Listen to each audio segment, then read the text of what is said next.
I was sent this awful video, which I did send you on, because I know that you're kind of immune to those things now. But it was a video that was sent to me as if it was a certain criminal who I won't name, but I was told that he had been attacked in prison, and it depicted this guy being sort of, held on the ground in a vice grip, really, I presume, to knock him unconscious before he was stabbed with a shiv, which is a prison weapon that can be moulded from many things. It was a horrific video, and there's a constant stream now. It had nothing to do with this Irish very well-known criminal that it was said to be, and I'm sure loads of people got it on WhatsApp. We think it was probably recorded in a jail in England somewhere, God knows when. But there's constantly sort of rumours coming out of the prisons that somebody has been targeted, been killed, been attacked, whatever. And of course, last week, somebody actually was. And it was one of these shiv attacks. Yeah, I mean, people have been killed in prisons in Ireland, but it is still a very rare occasion. It's still shocking when you hear it. Obviously, there's a number of deaths every year in prison, but most of them are due to drug overdoses or just normal health issues. But for a man to be killed in this manner, I mean, it is brutal. What we do know is that the victim's name is a guy called Martin Salinger, known as Cramps to his friends. He was on remand in Cloverhill. While you await trial or await, before your sentence, Cloverhill is the place you go. It's a bit of a different prison. Most of the people in there are on remand awaiting trial. So he was in there on a protection wing, D1 it's called. There have been an issue with overcrowding in these prisons, and there was 3 people in the cell. So maybe asking a very obvious question, but for those who don't know, what's a protection wing? Well, protection wing is people come into Cloverhill, obviously, as I said, they're on remand. They've been charged with some offence, but they're not convicted yet. And when they go into the prison system, there's checks are made whether because it's a melting pot in there.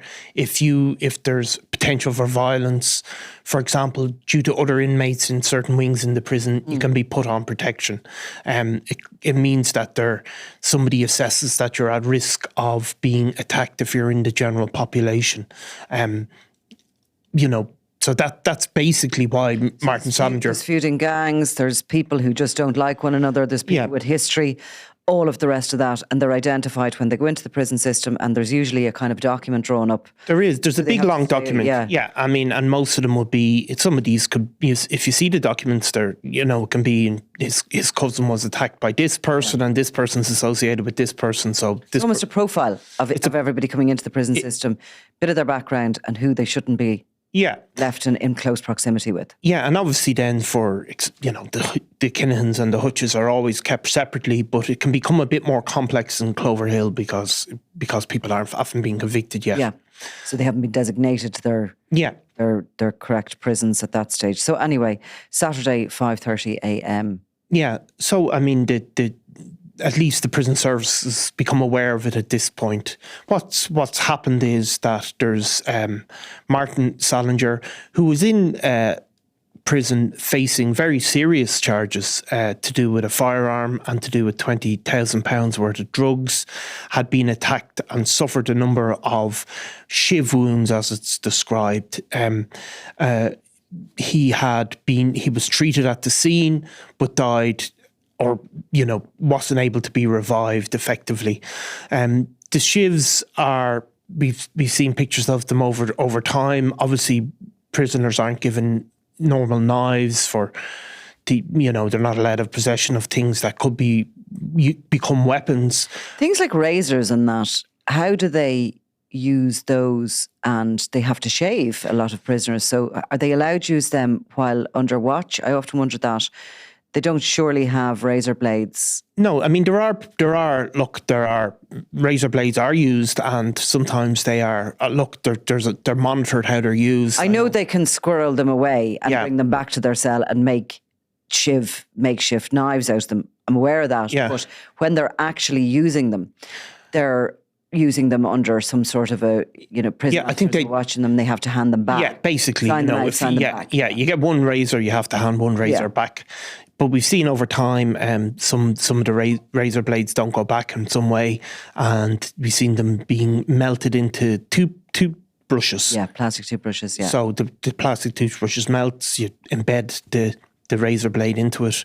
And clearly, in the video that I was remarking about at the beginning of the podcast that I sent you, that's exactly what had happened there. Yeah. There had been a razor blade embedded in some sort of a plastic, which was obviously the toothbrush, and it was used to slash across the victim's face. Well, in this case, a makeshift weapon, as it's described, was recovered after Martin Salinger had been attacked.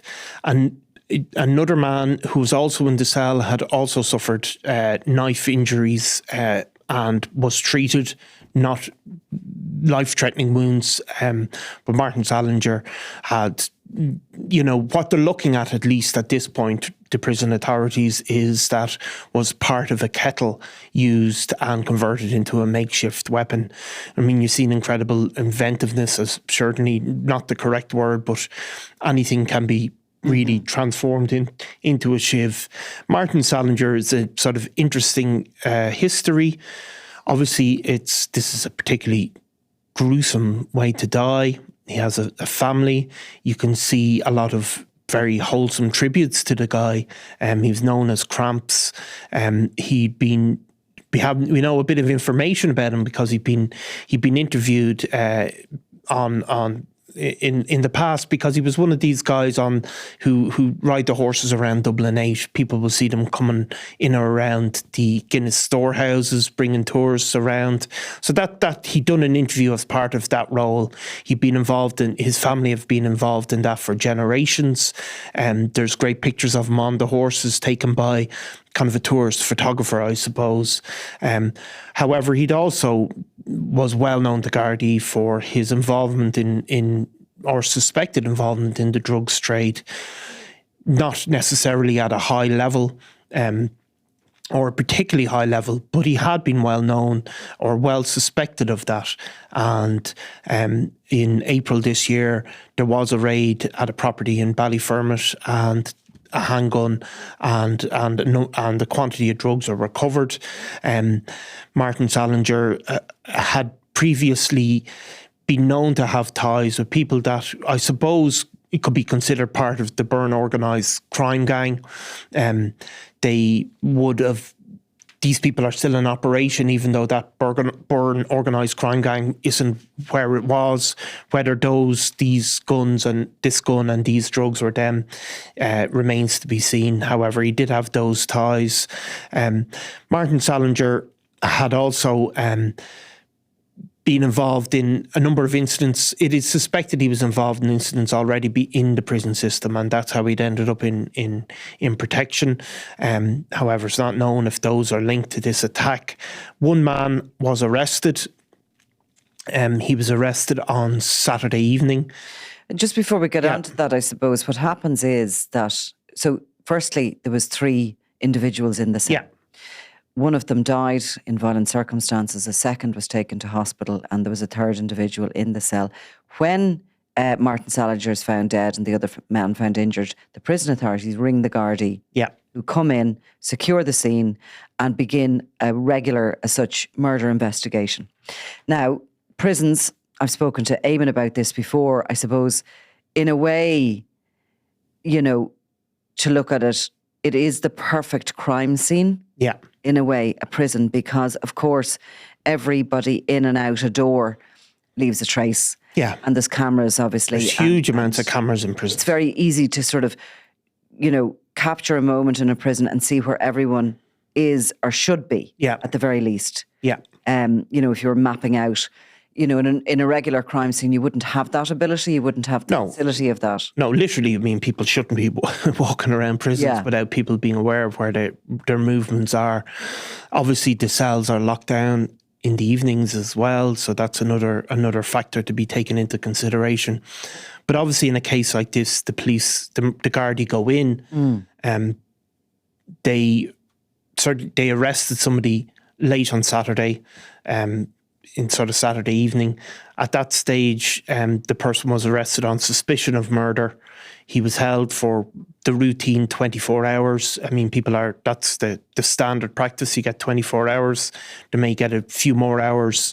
If somebody goes asleep, that can be added to the 24 hours. And that man was subsequently released without charge at this point. But the investigation will continue on. The suspect is also well known to Gardai. Not to get into too many specifics, but he would be a person with a history of violent crimes. The suspect is a prisoner. The suspect is a prisoner.